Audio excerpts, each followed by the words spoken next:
இன்னைக்கு எபிசோட்கான second promo பார்த்துருப்பீங்க. அந்த ப்ரோமோவில் ஒரு முக்கியமான ஒரு ஹிண்ட் ஒன்று கொடுத்துருக்காங்க. என்னன்னு பார்த்தீங்கன்னா, விஜே பார்வதி வந்து சூப்பர் டீலக்ஸ் ஹவுஸுக்கு போயிட்டாங்க. இதுக்கப்புறம் தான் ஆட்டை வந்து சூடு பிடிக்க போகுது. ஏன்னா எந்த மாதிரி ஒரு பிளேயர் வந்து சூப்பர் டீலக்ஸில் இருக்கணுமோ அந்த மாதிரி ஒரு பிளேயரை தூக்கி போட்டிருக்காங்க. யாருக்கு வந்து ஆட்டிடியூட் ரொம்ப அதிகமாக இருக்குமோ, யாருக்கு வந்து பார்த்தீங்கன்னா திமிர்தனம் கொஞ்சம் அதிகமாக இருக்குமோ, ஸோ அந்த மாதிரி பிளேயர்லாம் பார்த்தீங்கன்னா சூப்பர் டீலக்ஸில் போட்டால் தான் ஆட்டை வந்து சூடு பிடிக்கும். இப்போ சூப்பர் டீலக்ஸுக்கு பார்வதி போயிட்டாங்க, அவங்க ஆட்டத்தை ஆரம்பிச்சிட்டாங்க அப்படின்ற மாதிரி தான் செகண்ட் ப்ரோமோ பார்க்கும்போது தெரியுது. ஏன்னு பார்த்தீங்கன்னா, இந்த செகண்ட் ப்ரோமோல கனிக்கும் விஜய் பார்வதிக்கும் ஒரு ஃபைட் வர மாதிரி காமிக்கிறாங்க. அதாவது பார்வதி என்ன பண்றாங்க, இந்த கிச்சன் ஸ்டேஜ்ல வந்து பாத்தீங்கன்னா ஏறி உட்கார்றாங்க. ஸோ அவங்க ஏறி உட்காரும் போது பாத்தீங்கன்னா இந்த சைடில் வந்து துஷார் வந்து சொல்றாரு இறங்குங்க அப்படின்ற மாதிரி சொல்றாரு. இறங்க முடியாது அப்படின்ற மாதிரி சொல்றாங்க. அதே சமயத்தில் கனி வந்து சூப்பர் டீலக்ஸ் ஹவுஸ்ல இருந்தா நீங்க என்ன வேணா பண்ண முடியாது, உங்களுக்கு என்ன கொம்பு முளைச்சிருக்கா, அதாவது செவுத்துக்கிட்ட பேசுற மாதிரி தான் உங்ககிட்ட பேசுறது இருக்கு அப்படின்ற மாதிரி பாத்தீங்கன்னா கனி வந்து கொந்தளிக்கிறாங்க. நான் கூட நினைச்சேன் கனி இவங்க வந்து பாத்தீங்கன்னா சமைச்சிட்டு ஆயமா வேலை பார்த்துட்டு அப்படியே பிக் பாஸ் வீட்டு விட்டு வெளியே போயிடுவாங்களோ அப்படின்ற மாதிரி நினைச்சேன். இல்லைங்க, அவங்களுக்கும் பார்த்தீங்கன்னா கொஞ்சம் எப்படி சொல்கிறது கோவம்லாம் வருது. சிட்டிக்கு உயிர் வந்துருச்சுன்னு சொல்லுவாங்களே அந்த மாதிரி பார்த்தீங்கன்னா கனியக்கா அவங்களுக்கும் பார்த்தீங்கன்னா கொஞ்சம் இதெல்லாம் இருக்குது. அதாவது எப்படி சொல்கிறது கோவம் வெஞ்சன்ஸ் இதெல்லாம் இருக்குது. அவங்களுக்கும் பார்வதியும் பார்த்தீங்கன்னா ஆவலை. நான் நேற்று எபிசோட்லேருந்து நோட் பண்ணிட்டேன். கொஞ்சம் ரெண்டு பேருக்குள்ளே கொஞ்சம் டஃப்பாக தான் போயிட்டுருக்கு. எனக்கு தெரிஞ்சு இதுக்கப்புறம் வரக்கூடிய காலங்களில் கனி அவங்களோட முகத்திலையும் பார்த்தீங்கன்னா கிளியும், அதாவது கிளியும் மீன்ஸ் நான் எதை மீன் பண்ணுறேன்னா அவங்களோட ஒரிஜினல் ஃபேஸ் எல்லாருக்கும் பார்த்தீங்கன்னா அவங்களுக்கு கோவம் வரும். அந்த கோவத்தை காமிக்கிறது எவ்வளோ தூரம் தள்ளி போடுறாங்க அப்படின்றது தான் இங்கே விஷயம். இப்போ விஜய் பார்வதிலாம் பார்த்தீங்கன்னா முதல் நாள்லேருந்தே அவங்க கோவத்தை காமிச்சிடுறாங்க. இதுதான் நான், இதான் என் கேரக்டர். அந்த கேரக்டர் நம்மளுக்கு பிடிக்கல, அது ஒரு விஷயம். பட் இதுதான் கேரக்டர் அப்படின்னு நம்ம தெரிஞ்சு போச்சு. இன்னும் இந்த சபரி கேரக்டர்லாம் இருக்குல்ல, அதெல்லாம் நம்மளால கண்டே பிடிக்க முடியல. எப்படிப்பட்ட கேரக்டர், எப்படிப்பட்ட ஆளா இருப்பார் அப்படின்ற மாதிரி கனி அவங்களும் அப்படிதான் இருந்தாங்க. கிச்சன்ல சமைச்சிக்கிட்டு அவங்க ஃபேஸே வெளியே தெரியல. பட் இப்போ பார்த்தீங்கன்னா கொஞ்சம் கொஞ்சமாக வாய்ஸ் அவுட் பண்றாங்க. ஸோ இதுக்கப்புறம் தான் அவங்க யாரு அப்படின்றது மக்கள் எல்லாரும் பார்க்க போறீங்க. கொக்கு வித் கோமாளியில் பார்த்த கனி அவங்க தானா இல்லை வேற கனியா மாறுறாங்களா அப்படின்றது நம்மளுக்கு பெரிய ட்விஸ்டா இருக்கும்னு வச்சுக்கோங்களேன். எனிவேஸ், இந்த செகண்ட் ப்ரோமோ பார்க்கும்போது எனக்கு ரொம்ப ஹாப்பியா இருந்த ஒரு விஷயம் என்னன்னா, விஜய் பார்வதியை தூக்கி சூப்பர் டீலக்ஸ்ல போட்டதான். பட் யாருக்கு பதிலாக போட்டிருக்காங்க, ஏன்னா ஸ்வாப் நடக்கும்னு வச்சுக்கோங்களேன். அப்போ இந்த பக்கம் ஒருத்தர் வந்திருப்பாங்களா, அது யாரா இருக்கும்னு தெரியல. மேபி அரோராவா இருக்கலாம்னு நினைக்கிறேன். ஏன்னா அரோரா வந்து பார்த்தீங்கன்னா அந்த ப்ரோமோலே பார்த்தீங்கன்னா பக்கத்தில் நிற்கிறாங்க. அரோராவை தூக்கி மாற்றி போட்டிருப்பாங்களா என்னன்னு தெரியல. அப்படி அரோராவை போட்டிருந்தா உண்மையிலே நல்லா இருக்கும். ஏன் தெரியுமா, ஒரு ஜீவன் வந்ததுலேருந்து சும்மா ஜாலியாக ஏதோ டூருக்கு வந்த மாதிரி சுற்றிட்டு இருக்குன்னா அது வந்து பார்த்தீங்கன்னா அரோராவும் இன்னொன்று அப்சராவும். ஸோ இந்த ரெண்டு கேரக்டரில் எந்த கேரக்டர் வேணாலும் தூக்கி போட்டிருந்தா எனக்கு தெரிஞ்சு நல்லாயிருக்கும். வேலை வாங்கணும், வேலை செய்யணும் வந்து சொகுசாக இருந்துட்டு போயிடலான்னு நினச்சிக்கூடாதுல்ல. விஜய் சேதுபதி நேற்று ஒன்றுமே சொல்லலை, சும்மா ஒரு வார்த்தை தான், இந்த மாதிரி என்னம்மா இது அப்படின்ற மாதிரி எதுவும் திட்டக்கூட இல்லைங்க. அந்த மனுஷன் பேசிக்கான கேள்வி தான் கேட்டார். அதுக்கே பார்த்தீங்கன்னா கோவம் பொத்துக்கிட்டு வருது. அது மட்டும் இல்லாமல் போய் அழுதுகிட்டு இருக்காங்க. ஸோ இப்படிப்பட்ட கேரக்டர்லாம் பிக் பாஸ் ஹவுஸில் போட்டு வேலை வாங்கி கொஞ்சம் பார்த்தீங்கன்னா டைட்டாக வேலை வாங்கணும். ஆனால் யாரை ஸ்வாப் பண்ணாங்கன்னு இப்போ வரைக்கும் எக்ஸாக்டாக தெரியல.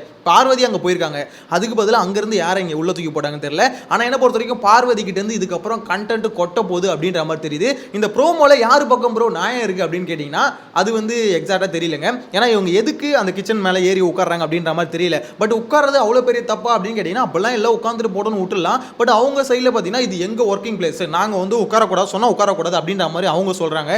என்ன வீடே எந்துமா, நான் சொல்றதாமா நீ கேட்கணும். ஸோ நான் வந்து எங்க வேணா உட்காருவோமா அப்படின்ற மாதிரி. இதில் வந்து பார்த்தீங்கன்னா ரெண்டு பேர் பேசுறதும் பாயிண்ட் வந்து கரெக்டாக இருக்க மாதிரி இருக்கும். நாங்கள் ஒர்க் பண்ணுற இடம் அங்கே ஏன் உட்காருங்க, இந்த வீடே எந்து நான் வந்து நீ எப்படி இங்கே உட்காரக்கூடாது சொல்லுவேன் அப்படின்ற மாதிரி ரெண்டு பேருக்கும் பாயிண்ட் கரெக்டாக இருக்கு. பட் இதில் யார் வந்து வார்த்தையை விடுறாங்களோ அவங்க பக்கம் தான் பார்த்தீங்கன்னா தப்பு போய் சேரும். மேபி இதில் வந்து பார்த்தீங்கன்னா பார்வதி எனக்கு தெரிஞ்சு வார்த்தையை விடல அப்படின்ற மாதிரி தான் தெரியுது. ஏன்னா எப்பவுமே பார்த்தீங்கன்னா ரியாக்ஷன் ரொம்ப கேவலமாக இருக்கும். அப்படின்ற மாதிரி பார்த்தீங்கன்னா ஒரு மாதிரி கேவலமான ஒரு ரியாக்ஷன் ஒரு ஆட்டிடியூட்ல கொடுப்பாங்க. ஆனால் இந்த ப்ரோமோல பார்க்கும்போது எனக்கு தெரிஞ்சு ரியாக்ஷனே இல்லை, அப்படியே ஃப்ரீஸ் ஆகி நிற்கிற மாதிரி இருக்கு. ஏன்னா கனி அந்த பக்கம் போட்டு வெளுத்து வாங்கிட்டு இருக்காங்க. மேபி கனி அவங்க வந்து வார்த்தையை விட்டுட்டாங்கன்னா அவங்க தான் மாட்டிப்பாங்க அப்படின்ற மாதிரி தோணுது. எப்பவுமே தப்பு இருக்கா இல்லையான்றது செகண்டரி, யாரு வார்த்தையை விடுறாங்க இல்லை அப்படின்றத இங்கே பிரைமரி. ஏன்னு பார்த்தீங்கன்னா அவங்க தான் மாட்டுவாங்க. ஸோ வார்த்தையை யார் லூஸ் ஸ்டாக் விடாமல் இருக்காங்களோ அவங்க தப்பிச்சுப்பாங்க. இப்போ லூஸ் ஸ்டாக்னு வந்து ஒரு ஞாபகம் வருது. இந்த எஃப்ஜேன்னு ஒரு கேரக்டர் இருந்ததுல, அதாங்க வெட்டுருவேன் அப்படின்ற மாதிரி சொல்லியிருந்தாப்புல.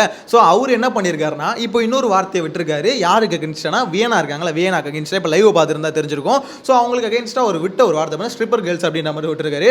அதுக்கு மீனிங் என்னன்னு பார்த்தீங்கன்னா அந்த கிளப்பில் இதெல்லாம் ஆடுவாங்க பார்த்தீங்களா, ஸோ அந்த மாதிரி ஒரு மீனிங். எதுக்காக அதை மென்ஷன் பண்ணார்னா, இவங்க காலையில் நான் சொல்லிட்டு இருந்தேன் இதுக்கு முன்னாடி வீடியோவில், அதாவது இவங்க வந்து பார்த்தீங்கன்னா சூப்பர் டீலக்ஸ் ஹவுஸ்லேருந்து இவங்க வெளியே வரல. அப்போ என்ன பண்ணிட்டு இருந்தாங்க, வியனா, அரோரா, அதுக்கடுத்து சுபிக்ஷா, இவங்கலாம் பார்த்தீங்கன்னா அந்த ஜகுசி கிட்ட நின்று ஆடிட்டு இருந்தாங்க, சும்மா டான்ஸ் ஆடிட்டு இருந்தாங்க. ஸோ அதை பற்றி ஸ்ட்ரிப்பர் கேர்ள்ஸ் அப்படின்ற மாதிரி சொல்லிட்டாரு. ஸோ அது சொன்னோன்னே பார்த்தீங்கன்னா அது வந்து அதுக்கு மீனிங் என்னன்னு தெரிஞ்சிருக்கும். மேபி சுபிக்ஷா சில பேருக்கு தெரியாமல் இருக்கலாம், அவங்களுக்கு தெரிஞ்சிருக்கு. ஸோ இது வந்து பார்த்தீங்கன்னா எஃப்ஜே என்ன சொல்லிட்டாரு, வந்து அவங்க கேட்டு அழ ஆரம்பிச்சிட்டாங்க. நீங்கள் சொன்ன வார்த்தைக்கு அர்த்தம் என்ன தெரியுமா, நான் அங்கே ஆடிட்டு இருக்கேன், ஸோ அதுக்கான இது மீனிங்கே வேறு, நீங்கள் வந்து பேசுறது வந்து வேற மாதிரி. இது அந்த இடத்துல கமருதீன் உண்மையிலே சொல்கிறேன், இப்போ தான் எனக்கு தெரிஞ்சு கமருதீன் ஒர்த்தான ஒரு பாயிண்ட்டை பேசியிருக்காரு. மனுஷன் கொஞ்சம் வேலிடாக ஒரு விஷயம் புரிஞ்சு பேசுகிறாரு, பொறுமையாக பேசுகிறாரு அப்படின்ற மாதிரி தோணுது. இதே மாதிரி கமருதீன் பேசுனா எனக்கு தெரிஞ்சு கொஞ்சம் கொஞ்சமாக மேலே வர வாய்ப்பு இருக்குது. ஏன்னா எஃப்ஜே வந்து வேணா டார்கெட் பண்ணிட்டாங்க.